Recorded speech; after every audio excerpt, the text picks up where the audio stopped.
Hello, my name is Scott Bradley, and this is the Gersnet Podcast. And as always, this episode is brought to you by Forrest Precision Engineering. And tonight, I'm delighted to be joined by Stewart. Stuart, how are we? We're all good. Good to see you. Pleasure as always, mate. Pleasure. And I'm also joined by Chris. Jack. Chris, how are we, mate? Not too bad at all.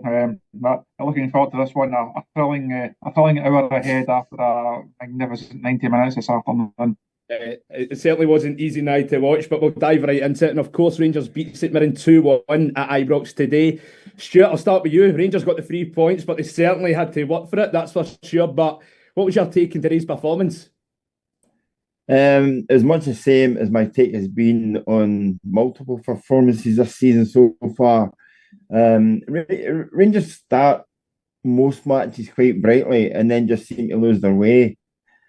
I'm not quite sure whether it's Rangers that lose their way or whether teams very quickly wise up to what Rangers are trying to do.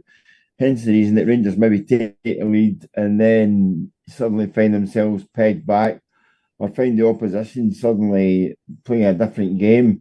I think most teams read what Rangers' tactics are going to be and pretty much sort of counter that almost immediately. The thing is, when the other team change their tactics, Rangers are not at the races a lot of the time. Hence the reason why I think they toil and they struggle. The reasons for that, I don't know. Surely they're working to some kind of instruction, or if they're tactically inept off the pitch, somebody on the pitch will be trying to change it for them. So again, it was, Christopher says there, it was hardly thrilling this afternoon. 3 points is the best that you can manage or muster out of those 90 minutes. And Chris, Rangers were dominant in Thursday night in Europe, but today really did feel like a bit of a European hangover, especially with how sloppy Rangers were in the first half. I said after the game on Thursday that my enthusiasm and my praise was tempered slightly by the level of opposition. In terms of Europa League sides that Rangers have played over the last few seasons, Bucharest are not near the top of that particular list. I didn't think they were up to much at all. So I thought Rangers, they were better on Thursday. There was a bit more to like about them. But I say that was obviously tempered a wee bit by just how poor Bucharest were. The game today, Rangers reverted to type. No, it was slow, it was pedestrian, it was sluggish, very, very little creativity in that first half. The manager spoke post-match and was pleased, I think, with how the second half went. He seemed quite happy with the second half. But even then, I didn't think there was a lot in it from a Rangers perspective. And actually wrote at the game earlier on, St Mirren may not have came away with any points, but they came away with all the plaudits. I thought they were really impressive. They pressed Rangers well. They had chances that on another day they take, and if they do, I think in the one early on that just goes by the far post, if that goes in after 7 minutes or so on the clock, maybe Ibrox becomes a very, very difficult place for Rangers then to play. Second half, offside call just went in their favour. I wasn't quite as confident as Robin Proper was as he's jogging back with his hand in the air. I thought it was a bit tighter than he perhaps looked at that point. I think Rangers can be pleased. It's very much the 3 points and up the road, but performance-wise, again, it left a lot to be desired. And Stuart, Chris mentioned Proper there. That was his first start since the car crash against Kilmarnock at Rugby Park, and it's safe to say he had an absolute nightmare today. Olasanya was having an absolute field day with him, and it was painful to watch him today at centre half. Yeah, you almost wonder why they paid money for him. Usually you spend a bit of cash, splash a bit of cash, trying to improve things, not, basically go into reverse and go backwards. I think the whole thing with Rangers, the new word in football, a word I was never associated with years ago, is transition. And Rangers, this transition that you're going from attack to, or going from defence into attack, or coming from attack back to defence, when Rangers are going forward, they just seem to get lost in the middle of the pitch. At times you would wish that somebody would just actually bang a long pass I mean, we saw it today. You would see it in Arsenal against Liverpool. When Arsenal were a bit stuck, they just went for a long ball. So does Liverpool. There is nothing wrong with that. Going through all the gears and progressing through 28 passes to basically come back to the same guy who started the move is not what it's about. And I think that's where Rangers are getting bogged down from, most times. Proper is still somebody who I've to be convinced about. You think that if you do let somebody go and you bring somebody else in, it's going to be an upgrade on what you had previously. That just isn't the case for me so far. Yeah, because obviously Proper came in with a bit of hype, and I think a lot of Rangers fans were excited about him, but he's not really exactly hit the ground running. And of course, it is still early days, and I'm not the type to write off any signings just yet. But so far, Chris, the signs aren't exactly good with Proper. No, I had conversations about him a couple of times already today. We won at half time, and again after the game. The kind of identity of a Rangers centre half to play domestically, European, slightly different, I think, because of the style of the game. To play domestically, you need at least one of the centre halves to be big, strong, athletic, quick, good in the air, and they can read the game. You don't have to be a great passer of the ball. You don't have to be the most cultured. You have to be able to do the basics well. Rangers don't have that type of centre. I think Balogun is probably the closest to that identity, if you like. When they lost, or when they let Conor Golson go in the summer, they didn't have to replace him in terms of an experienced guy in the squad. They had to improve on him. Somebody that was going to come in, play the same number of games, be as consistent at the required level, but have those traits about him. Robin Proper, for me, is not that player. He's more akin to Ben Davies than he is to Golson. Ben Davies was certainly not good enough. Golson latterly was not good enough. Proper, I think he's got a long way to go to show that he's going to be good enough. As you say there, Scott, I thought he got a really tough time today. It's probably not going to be the last time that happens. And if you're picking a centre half pairing for Pittodrie on Wednesday night, I think Casemiro gets one of the slots. If John Souttar's fit, he gets the other one. If not, it's Balogun. I wouldn't have Robin Proper anywhere near on Wednesday night. Yeah, no, 100%. Yeah. Sorry, just to say, a former Rangers centre back who went on to be a very accomplished journalist, the late great Doug Bailey, always said of a centre back that he should have a permanently broken nose and wear somebody else's teeth, and that was his epitome of a centre back, and also know where Road Z in the stand was on certain occasions. The whole thing about trying to play culture football when you just don't have the guys round about you to do that is a complete, misnomer to me. And to be honest, I think it must be most Rangers fans as well. Yeah, and it's true. I was going to ask you as well, do you not think it's a bit concerning, right, that arguably Rangers' best centre-half is 36 years old and Leon Balogun? Well, I mean, Balogun was allowed to leave the club for reasons, beyond me, when actually he was a guy who, if he wasn't a first choice, he was a very good backup centre-back. He disappeared, and then soon as Rangers saw a bit of urgency, he ended up back there. And to be honest, sometimes I wonder if he'd actually hung around the club for a considerable length of time, whether Rangers wouldn't have the problems that they now have. He could have, some people say he's got his failings. Every footballer at Ibrox just now has got their failings. But you just wonder if he would have given some stability over a period of a year or 18 months that they didn't actually get because they were too busy hunting around looking for somebody to replace one or two others that they brought in at centre back. Yeah. And Chris, obviously you were mentioning about Casemiro. I thought, at right back, I thought he was okay. But when he moved into obviously become a centre-half in the second half, I thought he played really well alongside Leon Balogun. And I do agree. See, going into the game at Pittodrie against Aberdeen, I would go Leon Balogun and Casemiro. I think that's the two. Certainly if John Souttar's not fit, Lamont was asked about him post-match and said, don't know whether he'll be fit for Wednesday or not.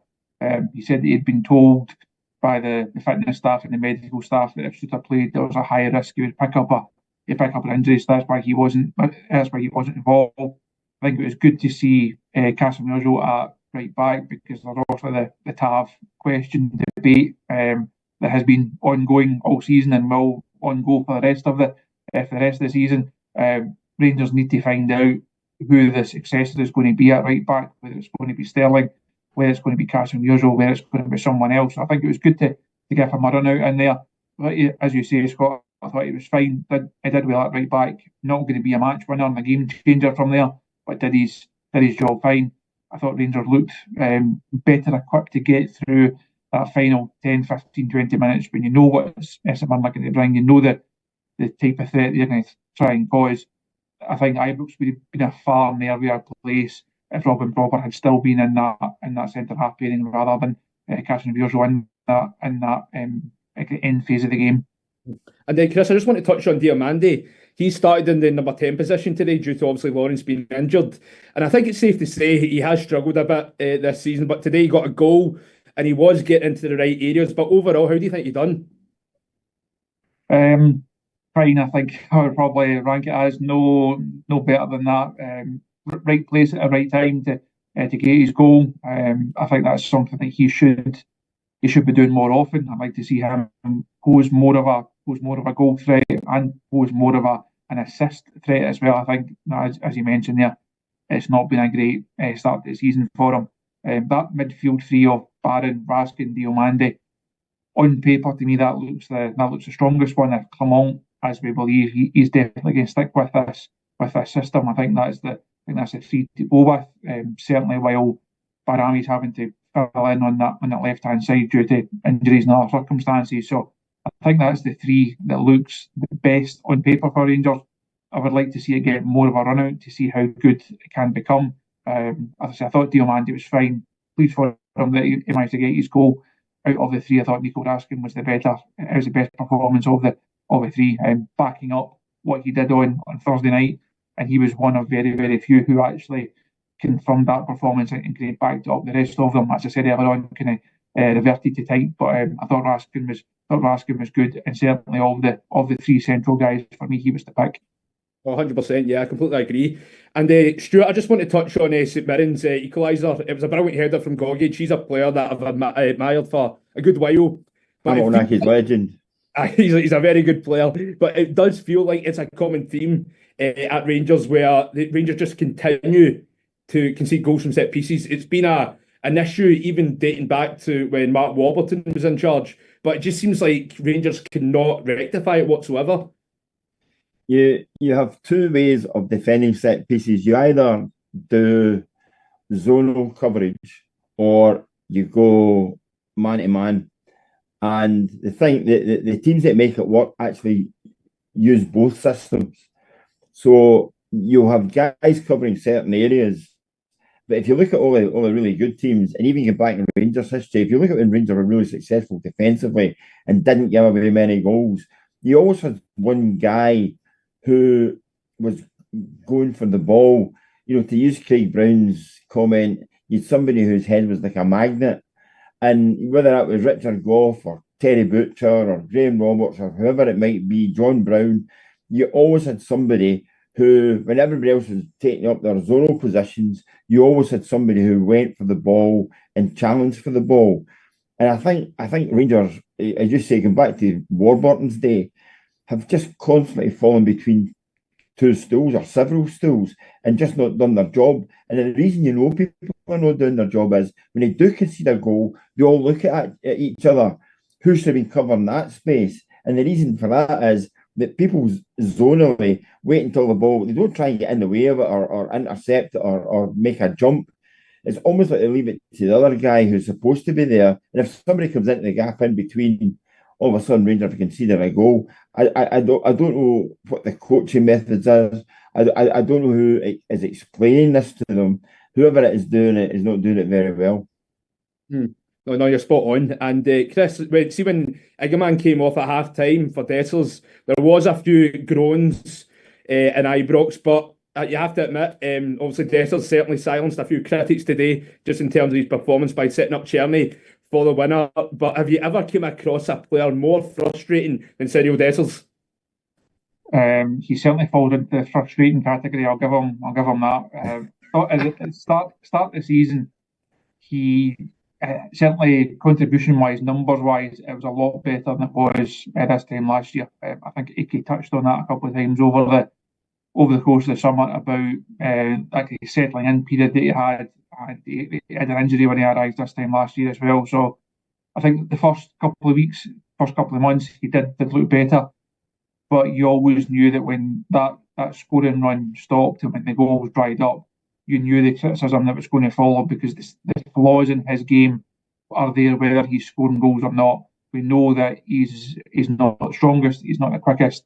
In terms of the hold-up play, it doesn't really suit the way that I think Clement wants this side to actually operate. So the flaws, the negatives, the downsides, they were always going to come back to the fore. He was always going to pick up that criticism when he then can't turn around and say, well, actually, I'm scoring goals, and that's the most important thing. I think he could probably do with a goal. He could certainly do with a big game goal. I'd imagine he'll get the nod on Wednesday night. I think that's 2 starts now that Agaman has had. I think Hibs at Ibrox was the other one, not really at it.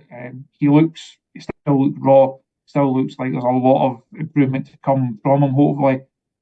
But he's nowhere near the finished article. He's nowhere near the type of guy you can say, give him a run of 10 games because he'll go and get you 6 or 7 goals in that time.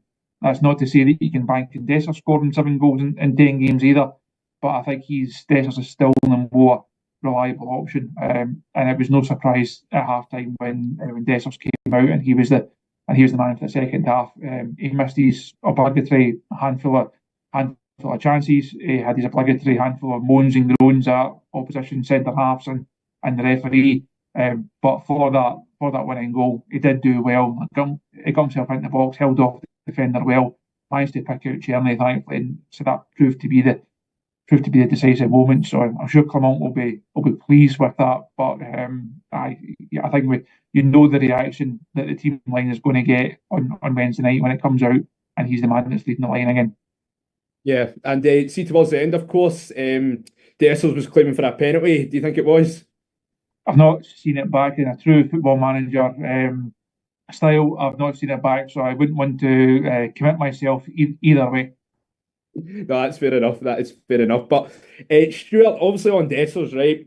Chris was just mentioned about how Dessers doesn't really, I would say, like, when it comes to big games, he doesn't really turn up, right? When you really think about it, the only real big game Cyril Dessers has turned up in, Stewart, would be Real Betis last year, where he had a blinder, where he scored that tremendous goal, where Rangers took the lead, and obviously Rangers went on to win the game.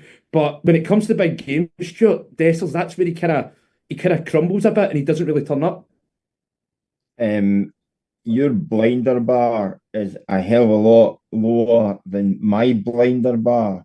If you want to say, blinders are what I remember from Marco Negri and Ali McCoist and Derek Johnson and Gordon Smith and the likes. I don't think he's anywhere near that, even for a matter of seconds in any particular game. He is going to be a problem and an issue until Rangers get somebody better. The problem is, to get somebody better, you are going to have to spend even more money. These guys don't just suddenly, you don't go and pick somebody up that nobody else knows about. It just doesn't work when it comes to strikers. So this is going to be an issue that's going to be ongoing for some time to come. The big issue is if Rangers don't rectify it come January, then it is a real problem, and you do wonder what they're going to be doing the rest of the season. But I've never known. And people have talked, his figures, he get 19 goals last season. Chris scored 28 goals last season. I mean, some of them are getting laid on a plate for him, and he's missing them with such regularity. It's now become almost funny. It's he just doesn't have it in not only the big games, but in any game. And as I've said on numerous occasions, whoever cut his or edited his highlights DVD should get a BAFTA award. But that's the thing, though, Stuart. We all know who signed him, and that was Michael Beale. So I think that just kind of says it all, mate. Well, it does, but it leaves Rangers in a terrible position. And at least somebody somewhere within Ibrox should be coming out and saying this guy is an absolute joke of a character if this is what he's left us with. And I think that Philippe Clement's, stock might actually rise, saying, I'm doing as good as don't blame me for some of these players. This is what I inherited. Yeah, and Chris as well, right? I'll come to you with this. See Dessers, of course, as we're saying, he's very frustrating. He does have a lot of critics, and I do agree with quite a bit with what Stewart was saying there. But just to counter-argue that, Dessers is always fit. And last season as well, he was leading the line. Because when you look at Danilo, he wasn't fit. It was what other options did Rangers really have? It was Rangers had no other choice but to play Dessers. And that's one thing you can't actually fault him for. He's always fit and he's never injured. I think I rhymed off some of the flaws, if you like, of Dessers earlier on. But on the flip side of that, you have to give him credit for that reliability, that robustness to be able to get through the number of games that he has done. If Rangers had more players, not of his quality, but if Rangers had more players who were as reliable as him in terms of appearances last season, they wouldn't have found themselves in a number of situations that they did, and the squad being as decimated as it was. They needed more guys like Tavernier, like Goldson, like Dessers, who were just available, who you could just hang your hat on to be there. So yes, the performance level would go up and down naturally, but the squad needs a core of guys that you can rely on, and Dessers certainly falls into that category. That was important last season. It's been important this season because it took a man several weeks to even get up to speed, to even get into a match day squad. Danilo obviously had his injuries and had his problems going into the campaign, and then building himself back up. Has then had this recent setback as well. So Dessers, for all his flaws, you have to admire and be thankful for the fact he is able to turn up and be available. I think also his mentality deserves a bit of praise as well. The manager speaks a lot about his mentality and how much he loves the club. That's fine. He can love being here, but I think the ability to, because he has taken on an awful lot of stick out of that whole squad over the last couple of seasons.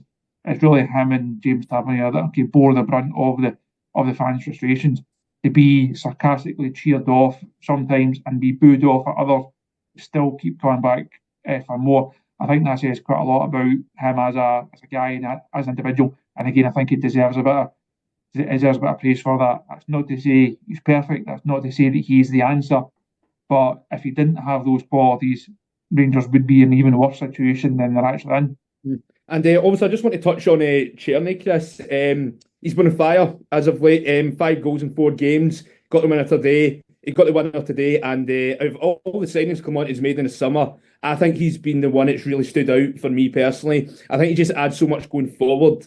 And when you look at the final third with Rangers, he's Rangers' only real attacking threat.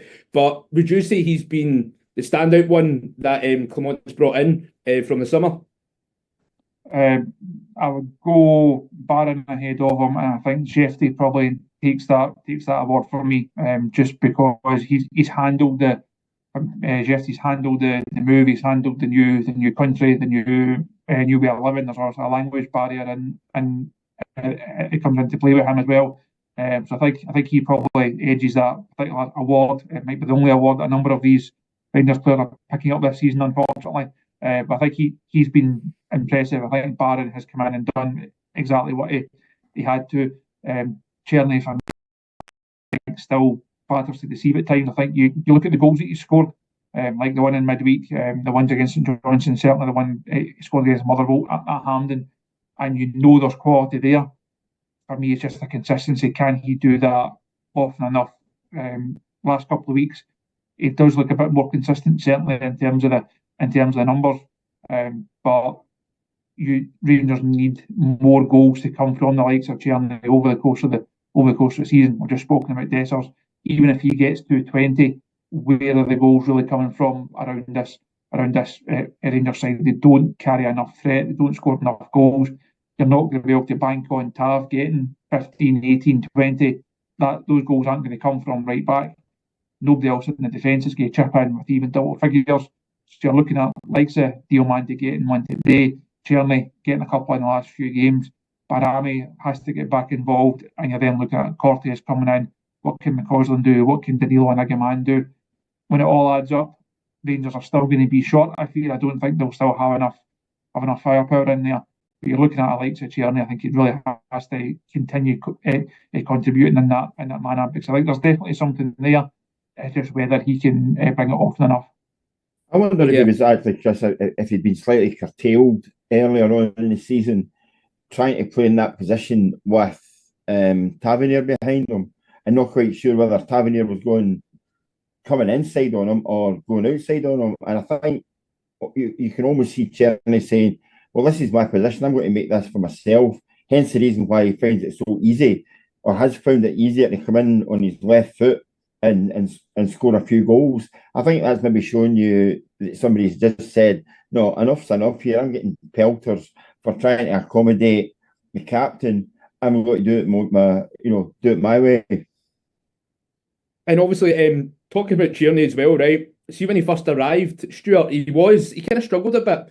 And I thought it was right after the St Johnstone game. I think, Chris, you were at this presser as well, where he came in and you can tell he was speaking about how he was kind of struggling with the criticism, and he deleted his social media and he's just wanting to get the head down. But I think that's it's like a huge culture shock for a lot of players that come to one old firm where they realise, okay, this is bigger than I expected. And it's like you either sink or swim. I've seen it with certain players from down south, from the Premier League, they come up here and they just crumble, they can't handle it. But Tierney, for me, it's true. I think he's really starting to settle into Glasgow, and I think he will go on to be a very good player for Rangers. I think that might be down to the measure of the player that Rangers have been signing over a period of time. You know, I can remember, I could list you 100 players that Rangers have signed in the last, since the Souness era, that have come in and done an amazing job hitting the ground running, and some of them were continuing to score goals and perform, and found themselves sold after 18 months or 2 years. You don't really get a chance to acclimatise yourself at Ibrox. You really have to start to do the business from day one. And unfortunately, if you don't do it, the criticism builds. And I just don't think some of the players that Rangers have in the last couple of years with the broad enough shoulders to actually carry that on board. And then, Chris, obviously you were mentioning Nico Raskin earlier on. Obviously, the last two games he started alongside Connor Barron in the midfield. And of course, Raskin was brilliant again today. But in particular, I thought on Thursday night, of course, Bucharest are not a great side. But one thing I've noticed as well in the last two games, along with Raskin and Barron, there's a lot more energy in the midfield. And that's something we've been lacking for a long time. Because Diomande, of course, he's still young, he's still got a long way to go. But see, when Diomande and Barron were playing in that midfield together, it was so slow and passive. But see, going forward now, would you like to see Connor Barron and Raskin be that midfield partnership for the time being? I think the two of them have earned it over the last couple of games. It's been a really kind of stop-start, really the last 18 months or so for if I'm Nico Raskin. I thought when he first came into the club, that second half of that season, those initial months, really impressed with him, really liked him, thought there's definitely something there that Rangers can work on, can mould him, and he will go on and be a successful player. His first full season, it just didn't happen for him. Injuries, form, never really clicked. He then obviously comes back into this season, gets that bad ankle injury out in the pre-season game against Ajax. That's then a big setback. By the time he's back up and he's fit, Connor Barron at that stage has come in and really hit the ground running and been a really impressive addition to that midfield. Diomande, Rangers need him to be a success. They put a lot of money in him, put a lot of faith in him. He's one of the ones that they think there's going to be a sell-on fee. So it was obvious that when Barron then settled, Diomande was going to play alongside him. As I said earlier on, I think the three of Barron, Raskin, Diomande playing slightly further forward. I think that's the three as it stands. Hopefully, this can be the start of a more sustained run from Raskin. I think it's too early to write him off as a Rangers player. But I feel like I've had this conversation. I'm speaking pre-match or speaking during the week about potential teams. I had the conversation with people a number of times saying this could be a big game for Nico Raskin. If he gets a chance, he has to take it. Number of times that's been the case, and he's had these chances, and it's not quite happened for him. I think what we've seen over the last couple of days, he's finally got this chance and actually looks in a position to go on and actually capitalise on it this time. No, 100%. And I just want to touch on the Union Bears banner today. Stuart aimed at the board. It said, "Your ineptitude is destroying our club. Time for change. Also, time for fans to force change." Some very strong words. Yeah, but exactly unless you walk with your feet and don't bother turning up to support your club, what sort of effect are you going to have on them? They're not. I mean, banners are great, but we've seen banners down through the years. Seen demonstrations outside Ibrox and the likes as well. I think that currently and for the past wee while, I think the Rangers board as an entity have got it rather easy. I still think there are a number of Rangers fans still have the spectre of 2012 hanging over them and don't want sort of push to become shove in certain areas. They're at every right to tell the board and who's in charge at Ibrox that they're upset with the way things are going.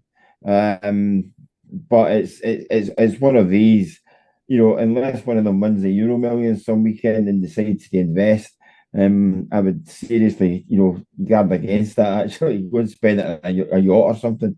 But it's I think it's a difficult one for the fans to accept. I mean, the fans are right to complain about the way they've been treated on a number of things, whether it's down to ticketing, whether it's down to where they've ended up because of developments at the ground and all the rest of it. None of them expected to start the season at Hampden. Every right to complain about that. But complaining, you can only complain so much about what you're actually seeing on the pitch. I mean, I remember, going back to the John Gregg era when every home match had a demonstration outside the door, depending whether it was a couple of hundred, even a couple of thousand at times. And that was when Rangers were absolutely dire. Okay, they'd win the odd cup, but and they were finishing like fourth and even fifth in the league. The fact of the matter is they were still winning cups, which this team just isn't doing. Yeah, and Chris, the fans have been frustrated with the board for a long time now, and it feels like Rangers haven't moved any further forward since this time last year. No, I think you can fully understand why sections of the support are upset, perhaps even disillusioned. Anger is one thing, as Stuart touched on there. Apathy can be another. And if the attendances at Ibrox started falling away and there was demonstrations outside, I think that might focus minds round about the boardroom table a bit more than banners do. But I think it's certainly for those that are looking to force change, it's certainly a start. It's a bit more of a public message, obviously. I don't think anyone can say that Rangers over recent seasons have been a particularly well-run football club on or off the pitch. It's obviously a club at present that's operating without a chairman, chief exec, head of academy. Craig Robertson will leave his role. There's debate over whether a sporting director is required. Striker. That's even before you come to the actual football side of it and the players on the pitch and the manager in the dugout. So there's a lot in play at Rangers at present. It's not an easy fix. There is no one size fits all fix. All of these positions have to be filled in a certain order to then trickle down and hopefully can fix other issues. But I don't think it's going to be a quick process. And ultimately, the fans, they may feel helpless. They may feel that they have no direct influence. But again, as Stuart touched on, if they start to vote with their feet, then that will certainly focus mind. And this is quite a bold question, right? It's a hypothetical one as well. I'll put it to you, Stuart, right? Just say Rangers never won the League Cup last year and never made the last 16 of the Europa League. Of course, it's hypothetical, right? But do you think Clement would still be in charge of Rangers? Well, go back to your bar that you set. Given that Rangers, as a club, managed to get rid of Giovanni Van Bronckhorst, who managed to take Rangers to a European final, and really, I mean, some Rangers fans need to give their head a shake. If you appreciated how difficult it would be to get your team to a European final, any European final, that should have guaranteed him a job for 3 years. Then he came off the back of that defeat and won the Scottish Cup out the following weekend. I mean, people still expect Rangers to be performing as if it was Dick Advocaat or Walter Smith was the manager. That ain't going to happen. So would Clement be there? No. And I think there is an absolute colossal question mark against them, even getting into the next couple of games and even towards the end of this year. The Aberdeen match coming up, I mean, you look at the league table and Rangers, through their own doing, are 6 points behind Aberdeen. Rangers fans are getting into games hoping that their team can get a result. Aberdeen fans now are getting into matches always believing they're going to get a result. Even against Celtic the other week there, when they were 2-0 down, they still thought they had a good chance of not only getting back level, but also winning that game. So Aberdeen are a team that's absolutely flying just now, turning in performances that are earning them points and plaudits, and Rangers are bang up against it. And it will be very interesting if Rangers don't get a result of some sort in midweek, just actually what the fans make of that. I know they're protesting about the board. I think we might see a completely different tack when it comes to how they're making a protest and who they're making it against if Rangers don't get a result at Pittodrie. I know, obviously we will come to the Aberdeen game quite soon, but Chris, obviously Clement's been here 12 months. How would you sum up his tenure so far? Good start and not a lot of encouragement or forward progress since then. They did a lot of good work in those first weeks and months to get themselves back into title race, and then just didn't have either the ability or the mentality to see it out and get over the line since then. And certainly since the start of the season, it's been nowhere near good enough. He speaks a lot about players needing time, about this being a rebuilding process. He's in a club where you just don't get that. You just don't get that time. You cannot write off results and performances to that level and say, well, it'll be better tomorrow. Eventually, tomorrow comes, and when it does, he then can't say, well, actually, I meant the day after tomorrow. He needs a really consistent run of results and performances now, and I think that also results haven't been at the required level. I think he would have had more leeway and a bit more understanding if there was something there people to actually buy into, if they could see a way of playing, if they could see a style, if they could see more of a plan, if they could see players actually improving week on week, even then if the results perhaps didn't quite follow. But what we're seeing now is roughly what we've seen over the last 6 weeks, what we saw over the last 6 months, and there's not a lot to actually take things forward. Again, like Stewart touched on the board issues and people directing anger at the board.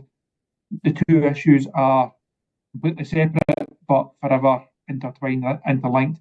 You need a proper football department, can only operate with a proper executive and chairman structure above it. A proper executive and chairman structure then appoints a proper manager to go and run the football department. So I don't think Clement is the biggest issue at Rangers right now, but I do think he is becoming an issue, and the coming weeks will determine how big an issue he actually is. And Stuart, obviously, Chris was saying there the fact that obviously behind the scenes it's a complete mess, but I think it is embarrassing the fact that Rangers Football Club, right, have not got any of these issues rectified. Like it's pretty embarrassing, isn't it? Oh, I mean, it's a colossal embarrassment. There are key positions within a football club currently and in the modern game that you need to have filled. The chief executive is the guy that basically shoves the money around, where it comes in from, where it goes, and what the direction of the club's taking. One of the people he employs is a director of football or somebody in that capacity in terms of recruitment. You then go on to internal recruitment in terms of the coaching and the schooling and the academy set up and all the rest that you've got. And there are times where I just look at Philip Clement and think, you ain't got it. And then you look at who he's dealing with. Who's he actually answerable to? You could almost make a case that he's actually more answerable to the fans than he is to anybody in the boardroom. Because there's nobody in the boardroom to tell him what he's supposed to be doing. And, we can always say the quicker that Rangers get this resolved, the better for them. It's not a case of it being better. Anything is better than what they've got currently. And you do wonder, getting into January in a transfer window, what the situation is going to be in terms of either getting rid of players that they have to get rid of or recruitment. And that is particularly worrying. We saw last season, Chris alluded to it, that, Clement for the first 2-3 months did pretty well. And then Rangers just ran out of steam. They ran out of direction. They ran out of, whether it was belief or ideas or whatever it was, against teams they should never have been, concerned about. And I do wonder whether that whole thing about, forget April or May or, March and running out of steam. I just wonder where Rangers might be if they don't get these things or certain people in place come January. This could be a long, long season with Rangers not actually playing for very much. And Chris, as well, I'll ask you this. See when Rangers offered Clement that new extension, were you very surprised at that at the time? Yes, I don't think he had done enough at that stage to earn it. And I think his history over the last couple of months shows that I think that was the wrong decision. I think it was done with the best of intentions. It was done for the club to show faith in the manager, for the manager to show faith in the club, to put this united front across all. We're both in this for the long term. We both see this as a project. We both see this as something that has to be rebuilt. Almost has to go back to scratch. But as I said earlier on, you can only ask for patience so many times to the Rangers fans. They have been through the rebuild cycle, and they went through that from 2012 onwards. They've done the hard yards. When they then see their team winning title 55, when you then get to a European final, when you have the first tranche of Champions League money, when you have record sales in Patterson and Bassey, all of these small moments should have been markers where you say, well, Rangers then don't go back. They don't take backward steps from here. And you look at the situation at the club now, both on the pitch and off the pitch, and it's way, way, way beyond back. It's not just one step back. Rangers are heading back to where they were, ironically, almost 10 years ago when John Gilligan first walked into Ibrox. I don't think it's as serious as that. There's more about the club. John's, I think he mentioned that in his press conference a couple of weeks ago that he held at Ibrox. It's not as bad as that. It's not as serious as that. Rangers haven't come from as dark a days as they did heading into that. But I say that the fans, they've been through those years since they've done their bit, and they're quite entitled to say, well, actually, we've been through there, we've done it, we now expect better. And I think a lot of them are now questioning whether Clement is the man to take them to that better place. I think when the news about that contract came out, there was no clamour for it. Now you think of all the deals that Rangers had to do in and out over the course of the summer. Talk about you need two number 9s, you need a couple of guys in midfield, we need two new centre halves, we need an improvement at right back and left back. Nobody was saying we better go and tie down the manager because somebody might come in and take him off us. That those conversations were not being held, apart from inside the Rangers boardroom, it seems. Yeah, and obviously I think the board were obviously thinking, right, we'll give Clement a new deal because obviously the board they were getting a lot of criticism because of the whole thing with Hampden and stuff. So they obviously done that to be like, okay, this might get some positivity amongst the Rangers support and amongst that. But just as you said, no one was clamouring for that, no one was asking for it. But obviously, I would probably say it's like it almost seems a wee bit out of touch for them to actually go and do something like that. So I think it was done with the best of intentions. I think they wanted to present it as this united front of we're all in this together. We're all on the same page. We've all got the same long-term plans. I think it was agreed and put in place towards the end of last season, so it wasn't just a knee-jerk thing of, well, we get to the start of this campaign, everybody's back for pre-season, let's go and give the manager an extra year. It was something that John Bennett and Clement spoke about and worked on towards the end of last season. So I say that kind of that collective viewpoint between the manager and the club and the manager, I think that's what they wanted to get across. But when you then don't start the season well, and Rangers have the issues that they have had, Hearts, Champions League, Celtic, Europa League, domestic performances, it just becomes a stick to beat the club with. And for me, it was just an unnecessary thing. They didn't have to do it. Now they have done it. They have to stick by it. So all the good music over the last few weeks has been the club are still fully committed with the manager. There's no all the calls for, certainly after the Kelly game last week, the number of texts and social media stuff you saw, has he been sacked yet? When's he going to go? It's not realistic. The club are fully committed to him. He's still committed to the club. And as we've touched on there, in terms of the off-field structure, there's no one who's actually got the authority right now to remove the Rangers manager, and certainly no one that you would say going to appoint the next one until there's a chairman there, until there's a chief exec there, until there's perhaps a sporting director there. Certainly two out of those three, Rangers cannot make a change. That's a club is going through such a period of instability as Rangers are at present. Sacking the manager is not the way to solve the problems. That just adds to them.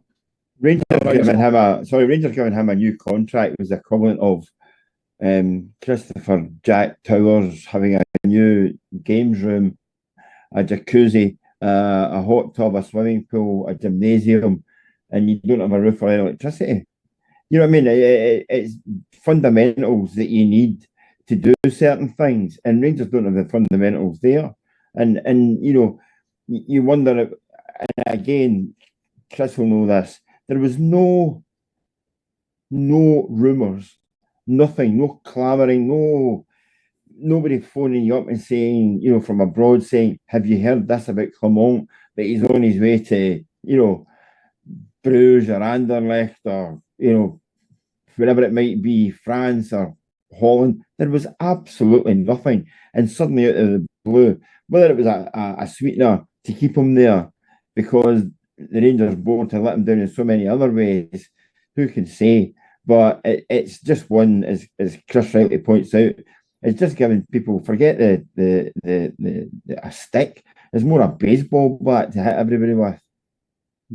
And obviously, just moving on from that, we'll talk about the game on Wednesday against Aberdeen. Of course, as we all know, Aberdeen are flying right now. They've got 25 points, and the only points that they've dropped was against Celtic, where they drew 2 each at Parkhead, coming back from a 2-goal. Obviously, they're 2-0 down, but they came back from that. But as we all know, they do tend to raise their game against Rangers, Stewart, and Pittodrie is always a very tough place to go. How do you really see Wednesday night going at Pittodrie? Where did they get that manager from?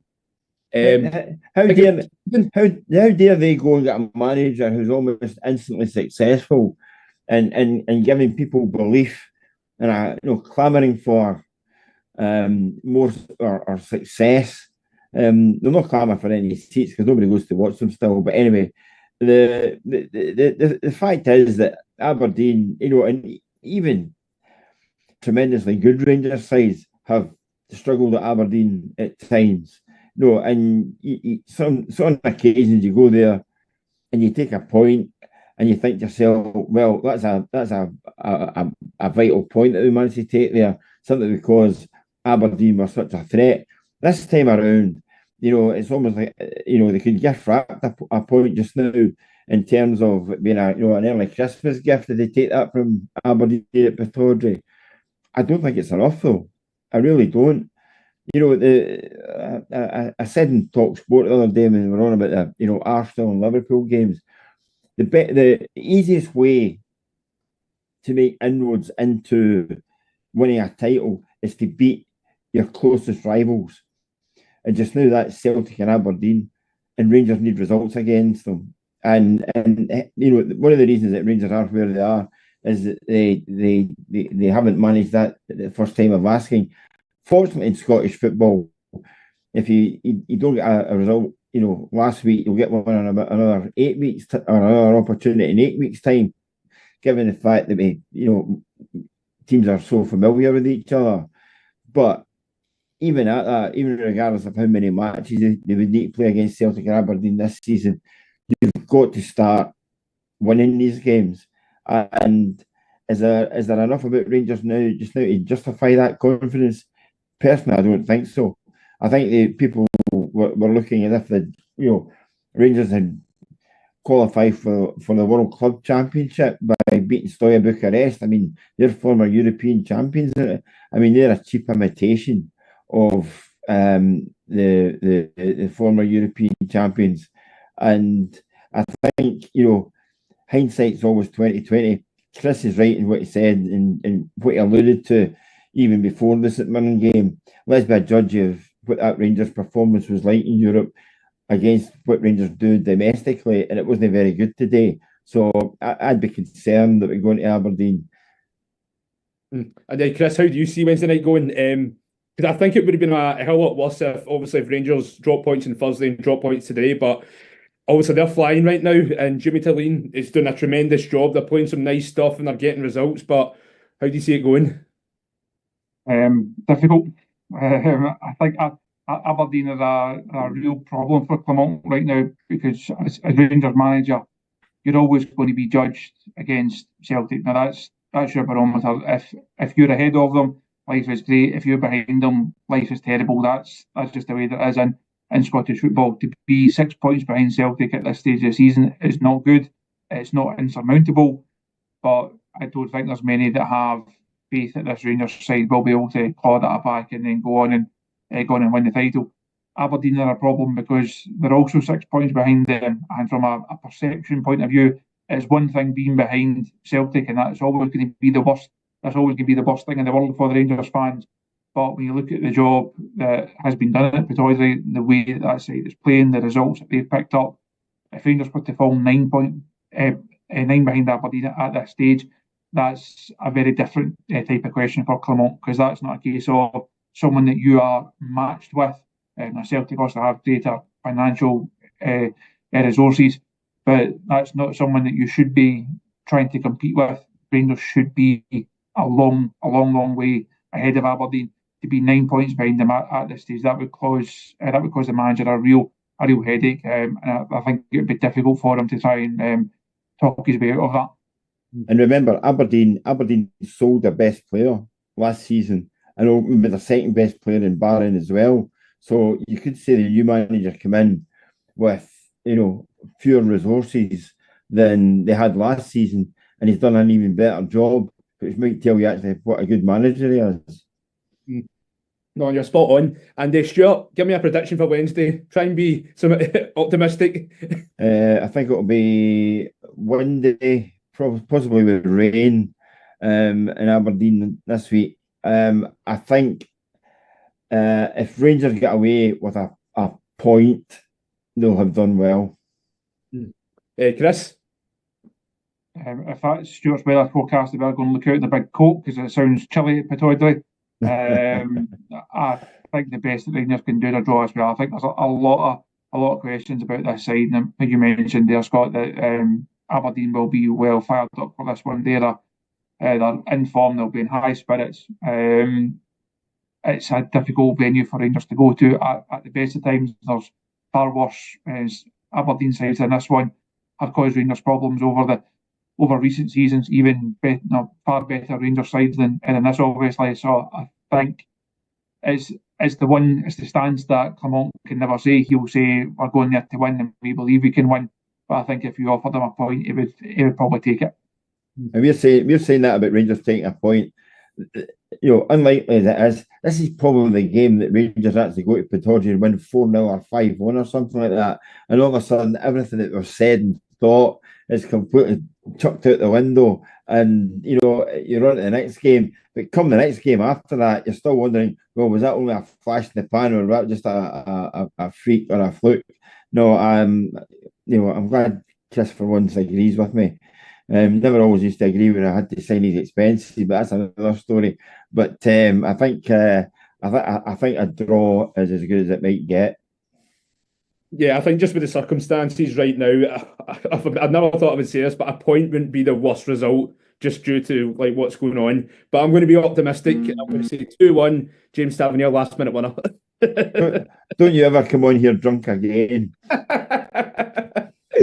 Oh, but guys, it was an absolute pleasure. Stewart, thank you very much for coming on, mate. It was an absolute pleasure to obviously meet you and speak to you. No, enjoyed it. And Chris, same yourself, mate. And thoroughly enjoyed it. It was great talking to you, mate. No problem at all. Thanks for having us as always. And the next show, guys, is Friday night. Not sure who the lineup will be, but obviously on Friday night, the guys will be obviously doing a review of the Aberdeen game, hopefully talking about Rangers winning, and they will also preview the League Cup semi-final against Motherwell next Sunday. But it was a pleasure, guys. Until next time, take care, and we'll see you soon.